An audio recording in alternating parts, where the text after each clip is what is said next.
Hi மக்களே, எல்லாத்துக்கும் வணக்கம். எல்லோரும் எப்படி இருக்கீங்க? இன்றைக்கி நம்ம பார்க்க போகிறோம் இன்ட்ரெஸ்டான ஒரு ஸ்நாக்ஸ் ரெசிபி தாங்க பார்க்க போகிறோம்.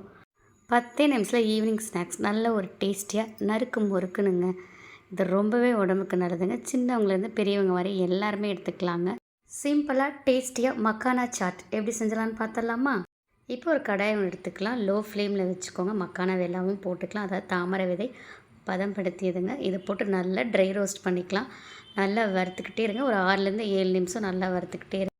கலர் சேஞ்ச் ஆகிற வரையும் வருங்க. நல்லா முறுமுறுன்னு வருங்க. அப்போ எடுத்து ஒரு மக்கானாவை நல்லா நசுக்கி பார்த்திங்கன்னா இந்த மாதிரி நல்லா முறுமுறுன்னு தூளாகும். இந்த ஸ்டேஜில் கேஸை ஆஃப் பண்ணிவிடுங்க. இதுதான் பக்குவம் நமக்கு.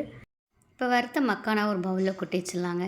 இது சிம்பிளாக கூட செய்யலாங்க. வெறும் பெப்பர் மட்டும் பட்டர் பெப்பர் போட்டு கூட நீங்கள் கிண்டி கொடுக்கலாம் குழந்தைங்களுக்கு. இப்போ ஒரு பேன் வச்சுக்கோங்க. அதில் 1 டீஸ்பூன் எண்ணெய் ஊற்றிக்கலாம். மக்கானா பார்த்திங்கன்னா நார்ச்சத்து இருக்குது, கால்சியத்துக்கு நல்லது, லோ கேலரிங்க. அதனால் டயட்டில் இருக்கவங்க அடிக்கடி எடுத்துக்கலாங்க. எண்ணெய் ரொம்ப ஹீட் ஆகக்கூடாதுங்க. ஏன்னா மசாலா போட்டோன்னே தீஞ்சிரும். 1/2 டீஸ்பூன் மிளகாத்தூள் போட்டுக்கலாம். 1/2 டீஸ்பூன் மஞ்சத்தூள், சால்ட் டேஸ்ட்டுக்கு ஏற்ற மாதிரி போட்டுக்கோங்க. சாட் மசாலா 1/2 டீஸ்பூன். எல்லாத்தையும் எண்ணெயில் மிக்ஸ் பண்ணிக்கலாம் நல்லா. இப்போ வறுத்து வச்ச மக்கானாவையும் போட்டுக்கலாங்க. மசாலா போட்டு நல்லா மசாலா ஸ்ப்ரெட் ஆகிற மாதிரி கலந்துக்கோங்க. மக்கானாவில் நிறைய செய்யலாங்க. இது கிரேவி செய்யலாம், பாயசம் வைக்கலாம். நம்ம மக்கானாவை சத்து மாவில் கூட வறுத்து போட்டு சத்து மாவில் அரைச்சிக்கலாங்க. ரொம்பவே டேஸ்ட்டாக இருக்கும், ஹெல்த்தாகவும் இருக்கும்.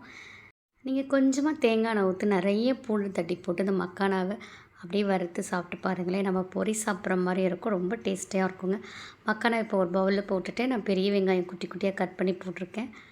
ஒரு 1/2 தக்காளி, கேரட், குக்கும்பர் துருவி போட்டுக்கிறேங்க. கொஞ்சமாக சால்ட் டேஸ்ட்டுக்கு ஏற்ற மாதிரி போட்டுக்கிறேன். கொஞ்சமாக லெமன் புழிஞ்சிக்கலாங்க. ஃபைனலாக மிக்சர் போட்டுக்கலாம்.